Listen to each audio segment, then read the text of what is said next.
हाँ जी बच्चों, तो आज हम पढ़ने वाले हैं journal entry system and this is the part 1। Okay, हमने अभी पिछले वीडियो में पढ़ा था कि assets, liabilities, expenses, income, losses and profits का बैलेंस क्या रहता है ना, नॉर्मल बैलेंस क्या रहता है बच्चों, है ना। तो असेट का नॉर्मल बैलेंस डेबिट है। अगर मुझे असेट को इंक्रीज करना है तो मैं क्या करूंगा, डेबिट कर दूंगा। और मुझे अगर असेट को डिक्रीज करना है बच्चों तो क्या करेंगे, क्रेडिट कर देंगे। सिंपल। लाइबिलिटीज में, लाइबिलिटीज का नॉर्मल बैलेंस क्या होता है, credit balance. If you want to increase the liability तो क्या करेंगे, क्रेडिट करेंगे। And if you want to decrease the liability then we will debit it. Clear.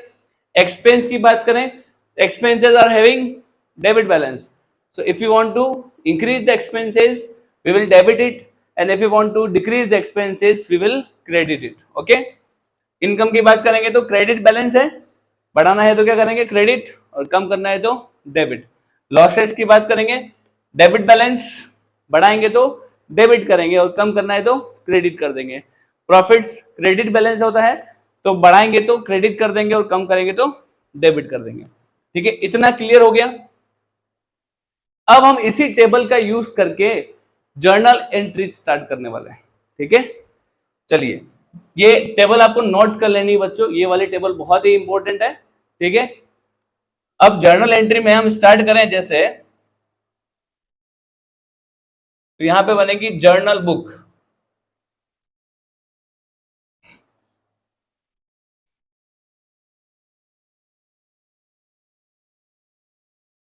First column आएगा डेट का,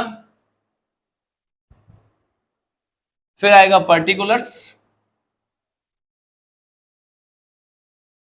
ठीक है, फिर आएगा इधर यहां पर डेबिट और इधर आएगा क्रेडिट। पर्टिकुलर की जगह थोड़ी आपको ज्यादा छोड़नी है क्योंकि इसमें सारा सब कुछ स्टेटमेंट वगैरह लिखा जाएगा। और डेबिट, यहां पर अमाउंट की कॉलम आएगी डेबिट और यहां पर अमाउंट की कॉलम आएगी क्रेडिट। ठीक है, एक कॉलम और यहां पर रहता है बच्चों जिसका कोई यूज तो नहीं है फिलहाल, LF, ledger folio. Ledger folio क्या होता है, जब हम जर्नल एंट्री से इसकी लेजर में पोस्टिंग करेंगे। देखो जर्नल बुक क्या होती है, प्राइमरी बुक ऑफ अकाउंट होता है। क्या होता है, प्राइमरी बुक ऑफ अकाउंट क्या होता है, जर्नल बुक। ठीक है, अब यहां से हम इसको सेकेंडरी बुक ऑफ अकाउंट में ले जाएंगे। सेकेंडरी बुक क्या होता है बच्चों, लेजर। ठीक है, लेजर में हम इन सब का अकाउंट बनाएंगे, लेजर में पोस्टिंग करेंगे तो उस बुक, वो बुक होती है सेकेंडरी बुक। ठीक है, तो जब हम सेकेंडरी बुक यानी लेजर में ले जाएंगे तो हर एक एंट्री की पोस्टिंग होगी, और जिस पेज नंबर पर पोस्टिंग होगी ना बच्चों, जिस पेज नंबर पर पोस्टिंग होगी वो पेज नंबर यहाँ लिखा जाता है लेजर फोलियो में।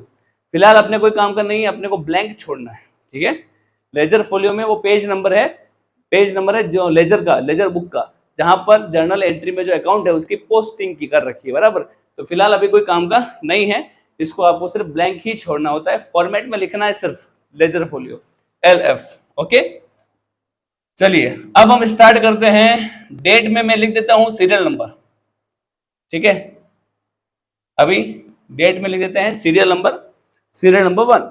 अब हम एक एक ट्रांजेक्शन को लेते जाएंगे बच्चों और जर्नल एंट्री बनाना सीखेंगे। याद करना नहीं सीखेंगे, कैसे याद करना वो नहीं सीखेंगे, बनाना सीखेंगे। किसकी हेल्प से, ये टेबल बच्चों, ये टेबल जो है ना बहुत ही इंपॉर्टेंट है, यहां इसी टेबल से हम जर्नल एंट्री बनाएंगे। चलिए starting with the first transaction and that is business started.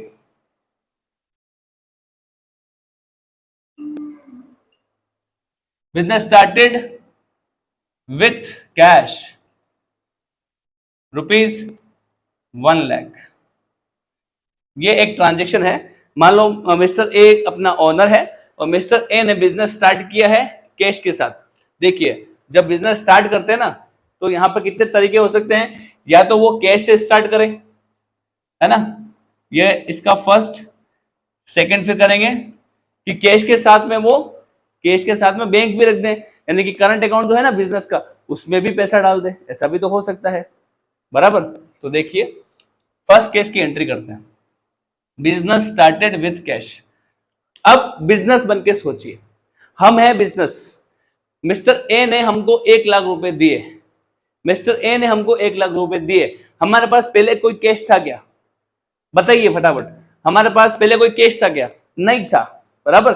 जैसे ही उसने 1 लाख रुपए दिए, हमारे पास कैश बढ़ गया। अच्छा, कैश क्या है आइडेंटिफाई करना है अपने को। कैश क्या है?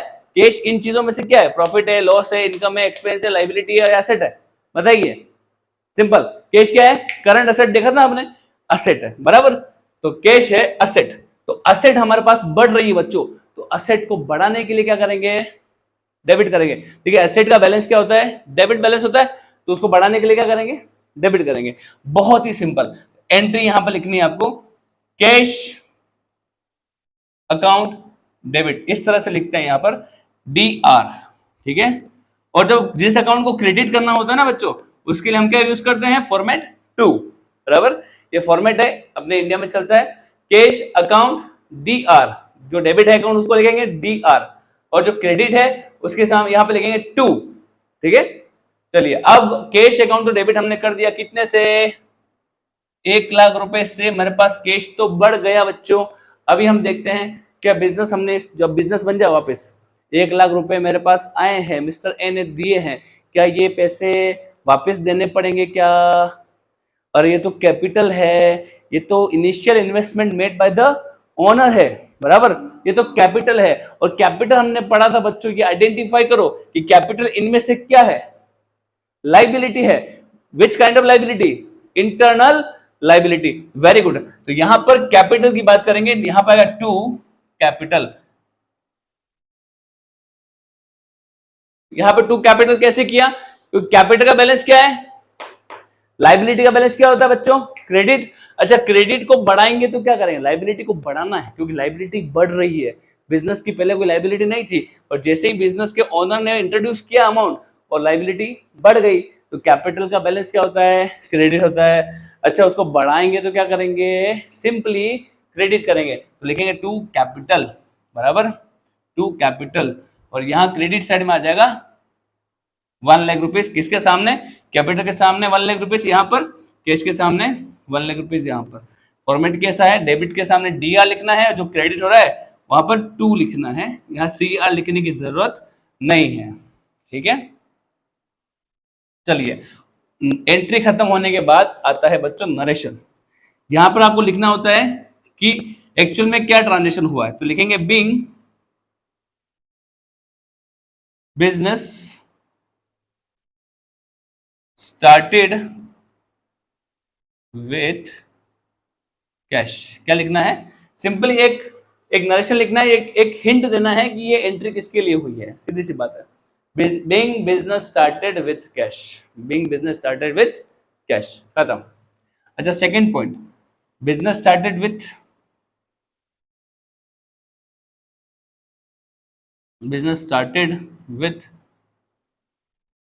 Cash ₹1 lakh and bank ₹50,000। देखो इस ट्रांजेक्शन में बच्चों क्या हुआ है? बिजनेस स्टार्ट किया है मिस्टर ए ने, 1 लाख रुपए तो कैश लगाए और 50,000 रुपए बैंक में भी डाले हैं। अच्छा, कौन सा बैंक है ये? कौन सा बैंक अकाउंट होगा? याद करो, ये होगा करंट अकाउंट। क्या होगा? बिजनेस का करंट अकाउंट, जो बिजनेस के नाम पर खोला गया है, उस बिजनेस के करंट अकाउंट में मिस्टर ए ने 50,000 रुपए डाले हैं, है ना। सेविंग अकाउंट से ट्रांसफर किए होंगे, अपने पर्सनल अकाउंट से बिजनेस के करंट अकाउंट में ट्रांसफर किए होंगे, बराबर। एक तो ये 50,000 डालें और एक ये 1 लाख रुपए का कैश दिया है, तो ये से बिजनेस स्टार्ट हुआ। अब बिजनेस बन के सोचिए, मेरे पास 1 लाख, मैं यानी कौन? बिजनेस। हम यानी कौन? बिजनेस। हमारे पास 1 लाख रुपए तो कैश आया है, जो पहले नहीं था, बराबर। इस ट्रांजेक्शन को फिलहाल अभी के लिए भूल जाइए, क्योंकि हम अलग अलग ट्रांजेक्शन ले रहे हैं। या तो ऐसा हो सकता है कि सिर्फ कैश से चालू करे, या फिर ऐसा हो सकता है कि कैश के साथ साथ बैंक से भी बिजनेस स्टार्ट कर सकता है। तो फिर एंट्री क्या होगी? तो हमारे पास पहले कुछ नहीं था, बैंक आया है, कैश आया है। अच्छा, बैंक और कैश दोनों ही क्या है बच्चों? आइडेंटिफाई करो, asset, liability, expenses, income, profit, loss में से क्या है? बैंक और कैश दोनों ही क्या है? असेट है।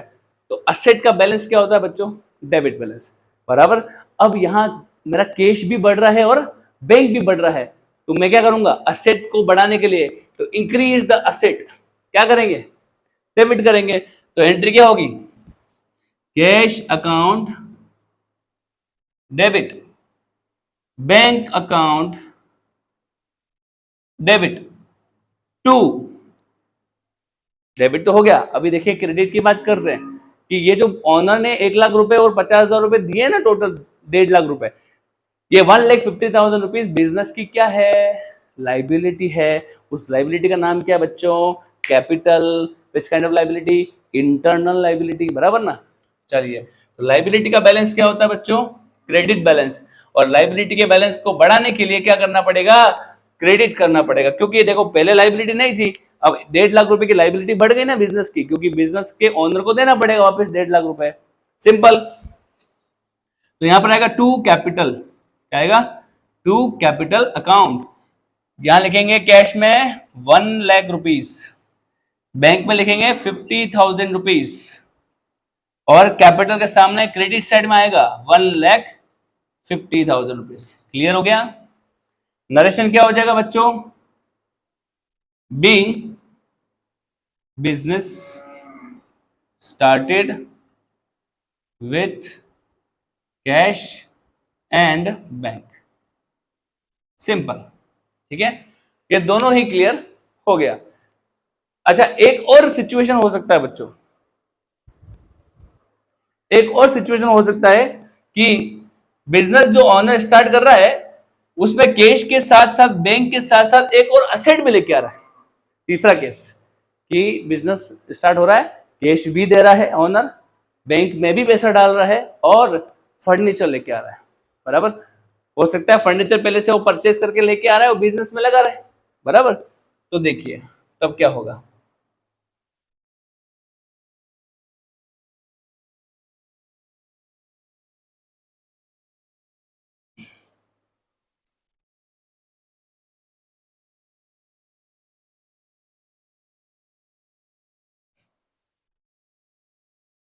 चलिए। फर्स्ट ट्रांजेक्शन में केस नंबर 3, फर्स्ट ट्रांजेक्शन क्या था, बिजनेस स्टार्टिंग वाला था, और केस नंबर 3 क्या है वो देखिए। Business started with cash rupees 1 lakh, bank rupees 50,000 and furniture. भैया ओनर ने फर्नीचर भी लगा दिया बिजनेस में। कितने रुपए का फर्नीचर आया, 30,000 रुपीज का फर्नीचर लाया और बिजनेस में लगा दिया। अब बिजनेस स्टार्ट कर रहा है, बिजनेस के ओनर ने कैपिटल, एज ए कैपिटल के फॉर्म में क्या क्या लगाया, 3 चीजें लगाई, कैश भी लगा दिया, बैंक में भी पैसा डाल दिया, और फर्नीचर भी लेके आ गया। तो अब बिजनेस बन के सोचिए वापिस, है ना, हमारे पास क्या क्या आ रहा है, कैश आ रहा है, कैश बढ़ रहा है, कैश 1 लाख से बढ़ रहा है, बैंक बैलेंस 50,000 से बढ़ रहा है, बराबर, और फर्नीचर भी 30,000 से बढ़ रहा है। क्योंकि पहले ना तो हमारे पास फर्नीचर था, नहीं कैश था, नहीं बैंक था, है ना। अगर फेस ट्रांजेक्शन स्टार्ट करेंगे तो यही होगा कि हमारे पास पहले ना तो कैश था, ना बैंक था, ना फर्नीचर था। अब क्या हो रहा है, तीनों ही बढ़ रहे हैं। अच्छा, ये तीनों क्या है, आइडेंटिफाई करें। कैश भी असेट है, बराबर, विच kind of asset, current asset. Bank भी असेट है, which kind of asset, current asset. और फर्नीचर भी असेट है बच्चों, विच kind of asset, fixed assets. ये हमने पढ़ा था फर्स्ट वीडियो में, बराबर। तो कैश, बैंक और फर्नीचर तीनों ही असेट है, और असेट का बैलेंस क्या होता है बच्चों, डेबिट। अब असेट्स हमारे यहां पर बढ़ रही है, तो बढ़ाने के लिए क्या करेंगे, डेबिट करेंगे। बहुत ही सिंपल एंट्री हो जाएगी, कैश भी बढ़ रहा है, कैश नाम की असेट बढ़ी, डेबिट कर दिया। बैंक नाम की असेट बढ़ी, डेबिट कर दिया, cash account debit, bank account debit. Furniture नाम की भी असेट बढ़ रही है, फर्नीचर अकाउंट डेबिट, लिख दिया अमाउंट, कैश 1,50,000 का, बैंक 30,000 का, फर्नीचर। टू, अब क्रेडिट क्या हो रहा है, डबल एंट्री सिस्टम पढ़ रहे हैं, तो एक साइड डेबिट होगा, एक साइड क्रेडिट होएगा।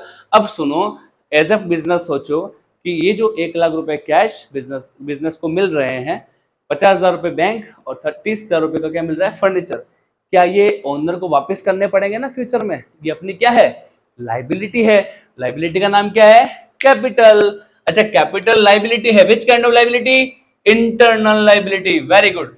अच्छा, लाइबिलिटी का बैलेंस क्या है? Credit balance. If you want to increase liability, क्या लाइबिलिटी हमारे बिजनेस की बढ़ रही है या कम हो रही है? यहां बढ़ रही है, क्योंकि हमको ये देना पड़ेगा, बराबर। तो लाइबिलिटी बढ़ रही है, लाइबिलिटी को करेंगे इंक्रीज। तो इंक्रीज द लाइबिलिटी, एंट्री क्या होगी? लाइबिलिटी को बढ़ाएंगे, तो कैपिटल नाम की लाइबिलिटी क्या हो रही है? क्रेडिट हो रही है ना। कैपिटल नाम की लाइबिलिटी क्या हो रही है? क्रेडिट हो रही है। तो टू कैपिटल कितना आएगा? 1,80,000। कितना आएगा? 1,80,000। नरेशन लिख दीजिए। Being business started with cash, bank and furniture.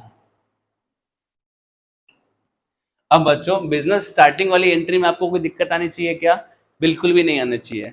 देखिए, हमने क्या क्या पढ़ा। बिजनेस कैश से स्टार्ट किया तो भी कर लेंगे, बिजनेस कैश के साथ साथ बैंक से स्टार्ट किया तो भी कर लेंगे, बिजनेस कैश और बैंक के अलावा और कोई तीसरी असेट भी डाल सकता है। मशीनरी भी हो, जरूरी नहीं कि फर्नीचर ही हो, है ना। मशीनरी हो तो मशीनरी अकाउंट डेबिट, बिल्डिंग हो तो बिल्डिंग अकाउंट डेबिट, बराबर। जो भी एसेट हो, एनी काइंड ऑफ एसेट, जो भी एसेट बिजनेस में आ रही है, एसेट को बढ़ाएंगे तो डेबिट बैलेंस एसेट का होता है। इंक्रीज करने के लिए क्या करेंगे बच्चों? डेबिट करेंगे, बहुत ही सिंपल। और लाइबिलिटी कौन सी रहेगी? कैपिटल, है ना। Initial investment made by the owner to start the business. तो यहां पर फर्स्ट ट्रांजेक्शन खत्म हो गया। अब आता है बच्चों second transaction. Second transaction start करते हैं, चलिए। गुड्स परचेस्ड, ठीक है, गुड्स परचेस्ड। अब हम क्या करने वाले हैं? बिजनेस में गुड्स खरीदने वाले हैं, बराबर। अब गुड्स कितने कितने तरीके से खरीद सकते हैं वो देखिए। सेकेंड ट्रांजेक्शन का first case, goods purchased in cash. देखिए, या तो हम कैश परचेज कर सकते हैं बच्चों, या फिर क्या कर सकते हैं? Credit purchase. या तो हम नकद में माल लाएंगे या फिर उधार में लाएंगे, सिंपल सी बात है, दो ही तरीके होते हैं, ठीक है। Goods purchase in cash rupees 10,000। For example, 10,000 रुपए का 10,000 का गुड्स हम परचेज हमने किया है, कैश में किया है। तो अब एंट्री समझिएगा, एंट्री समझना। गुड्स परचेज किया, अच्छा, गुड्स परचेज करते हैं ना, तो हमने जब एक्सपेंसेस पढ़ा था, रेवेन्यू एक्सपेंडिचर और कैपिटल एक्सपेंडिचर याद करो, है ना।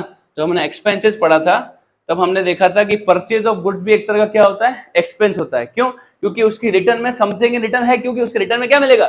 सेल, सेल करेंगे तो पैसा मिलेगा, बराबर। तो एक्सपेंसेस है परचेज। अच्छा, रिलेटेड टू गुड्स परचेज, उस अकाउंट का नाम क्या रखा था हमने? Purchase expenses purchase account. क्या है? परचेज अकाउंट यूज करेंगे बच्चों, रिलेटेड टू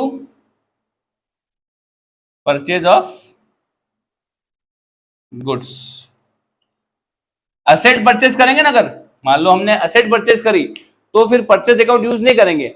हम सिर्फ क्या करेंगे? गुड्स अगर परचेज करेंगे तो ही परचेज अकाउंट यूज करेंगे, बराबर।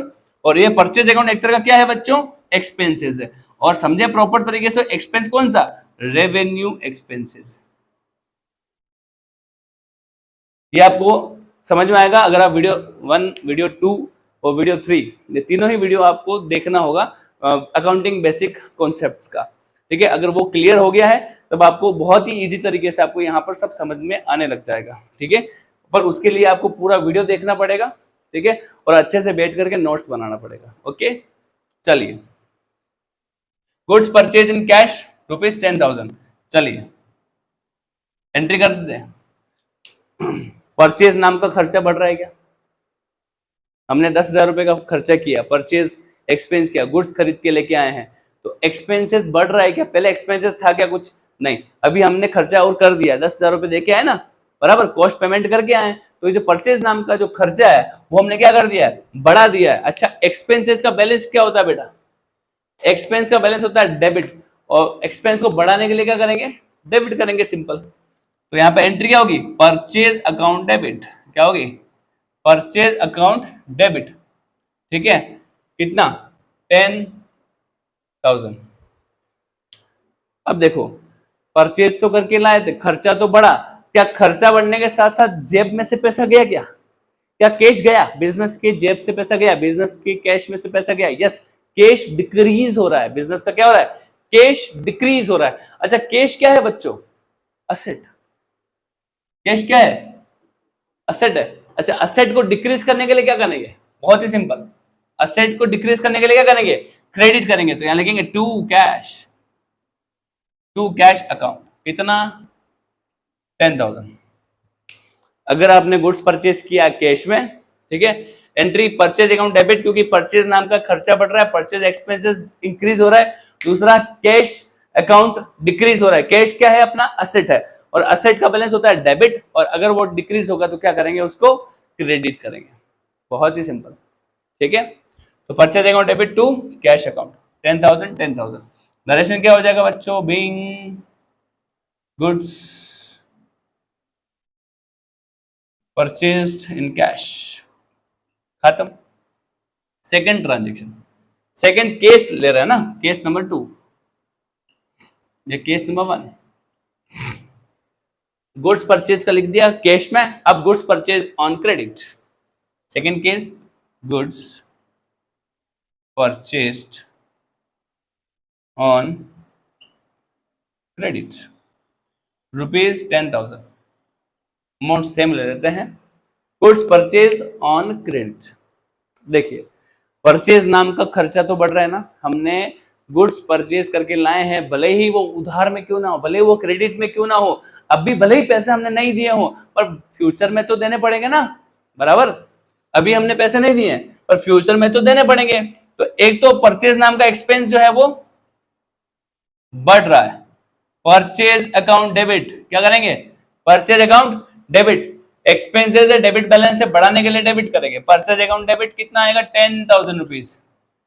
अब देखिए ये है मान लो मिस्टर ए, बराबर, और ये है ऑनर, ये ऑनर ऑफ द बिजनेस है। ये भाई माल खरीदने गए मिस्टर बी के पास, ठीक है, बी इनका क्या है? सप्लायर है ना। अब यहां पे ये गुड्स खरीदने गए हैं 10,000 रुपीज का, ये है मिस्टर बी। तो अब बी ने बोला कि ये 10,000 रुपीज का माल आप लीजिए, और क्योंकि पहले से ऑनर और बी एक दूसरे को जानते हैं, या फिर इनकी जान पहचान है और पहले से अच्छी खासी पहचान है, जानते हैं, तो ये सोच रहा है कि यार इसके ऊपर विश्वास किया जा सकता है। कौन सोच रहा है? बी। तो ए ने अपने ओनर इनको प्रॉमिस किया कि 10,000 गुड्स खरीद लेता हूं, मैं आपको पेमेंट बाद में करूंगा, है ना। पेमेंट कब करूंगा? फ्यूचर में करूंगा। अच्छा तो ये बंदा अपने लिए क्या हो जाएगा? इसके लिए बिजनेस के लिए सोचना, अपने को बिजनेस, क्योंकि मिस्टर ए माल किसके लिए ला रहे हैं? बिजनेस के लिए ला रहे हैं।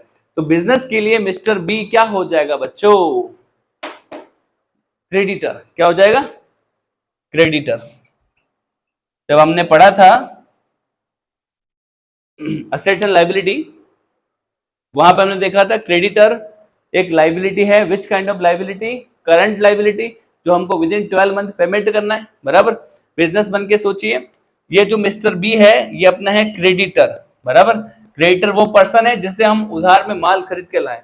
तो परचेज अकाउंट डेबिट 10,000, और यहां पर अपनी लाइबिलिटी बढ़ रही है, बिजनेस की लाइबिलिटी बढ़ रही है। किस नाम की लाइबिलिटी? क्रेडिटर्स नाम की liability. Which kind of liability? Current liability, बराबर। लाइबिलिटी का बैलेंस क्या है? क्रेडिट। बढ़ाने के लिए क्या करेंगे बच्चों? सिंपल, क्रेडिट में क्रेडिट करेंगे तो बढ़ जाएगा। टू क्रेडिटर्स, क्रेडिटर्स अकाउंट, बराबर। अमाउंट आएगा यहां पर 10,000। नरेशन आएगी Bing goods purchased on credit, Bing goods purchase on credit, खत्म। गुड्स परचेज का भी काम खत्म हो गया। गुड्स परचेज किया, दो तरीके हो सकते हैं, या तो गुड्स कैश में खरीद के लाए हैं, या फिर क्रेडिट में खरीद के लाए, कैश में खरीद के लाए तो खर्चा तो बढ़ ही रहा है दोनों ही केस में, भले कैश में लाओ भले ही क्रेडिट में लाओ, एक्सपेंसेस तो बढ़ ही रहा है परचेज नाम का, तो एक्सपेंसेस को तो क्या कर देंगे बच्चों, डेबिट कर देंगे, तो परचेज अकाउंट तो डेबिट हो जाएगा। अब अगर कैश में लाए हैं तो असेट विल डिक्रीज, कैश में लाए हैं तो असेट जो अपने पास पड़ा हुआ है कैश नाम की वो हो रही डिक्रीज, तो असेट को डिक्रीज करने के लिए क्या करेंगे, टू कैश क्रेडिट कर देंगे, बराबर। और अगर क्रेडिट में लाए हैं मतलब कैश अभी नहीं गया है तो कैश तो यहाँ पे कोई इंटरफेयर करेगा नहीं, तो अब आएगी लाइबिलिटी, क्योंकि अभी नहीं दिया है बच्चों, इसका मतलब ये नहीं कि देना नहीं पड़ेगा, वो तो देना पड़ेगा, फ्यूचर में देंगे, बराबर। क्या नाम है लाइबिलिटी का, क्रेडिटर्स, तो यहाँ पर लाइबिलिटी का बैलेंस क्या होता है, क्रेडिट, तो लाइबिलिटी विल इंक्रीज, लाइबिलिटी बढ़ रही है बच्चों, तो यहाँ पर क्या आएगा, क्रेडिटर्स अकाउंट क्रेडिट हो जाएगा। क्लियर है। अब यहां पर कुछ इंपॉर्टेंट पॉइंट और लिख लीजिए परचेज के रिलेटेड। अब अपने क्वेश्चन में क्या होता है, क्वेश्चन की बात करें, अपने बुक में जो क्वेश्चंस होते हैं उनमें क्या होता है, जब जर्नल एंट्री के लिए दे रखा होता है परचेज से रिलेटेड बात बता रहा हूं, लिखा नहीं होता है कभी कभी, 4 तरह के ट्रांजेक्शन हैं, लिख लीजिए आप, ठीक है, इंपॉर्टेंट है। पहला, अगर ऐसा लिखा हुआ है, अगर ऐसा लिखा हुआ है goods purchased rupees for rupees 10,000, goods purchase for rupees 10,000, सिर्फ ऐसा लिखा हुआ है। अब यहाँ पर ना तो ऐसा लिखा हुआ है कि कैश में परचेज किया है, नहीं क्रेडिट में, ऐसा कुछ लिखा हुआ नहीं है, तो क्या माना जाएगा, ये माना जाएगा कैश परचेज। क्या माना जाएगा, अगर कुछ लिखा हुआ नहीं है ना कि कैश में किया है कि क्रेडिट में किया है, तो आइडेंटिफिकेशन के टाइम ध्यान रखना है कि ये कैश परचेज है, यानी एंट्री क्या होगी, purchase account debit to cash, ठीक है। सेकेंड ट्रांजेक्शन देखें, सेकेंड ऐसा लिखा हो सकता है goods purchased on credit rupees 10,000, ये तो बहुत सिंपल है क्योंकि यहां तो साफ साफ लिखा हुआ है कि क्रेडिट में परचेज किया है, बराबर, तो ये क्या हो गया, एक तरह का क्रेडिट परचेज हो गया, समझ में आ रही है। तो एंट्री क्या हो जाएगी, purchase account debit to creditors account, very good. अब आते हैं तीसरे नंबर पे, थर्ड नंबर का देखो, थर्ड नंबर, अगर ऐसा लिखा हुआ है गुड्स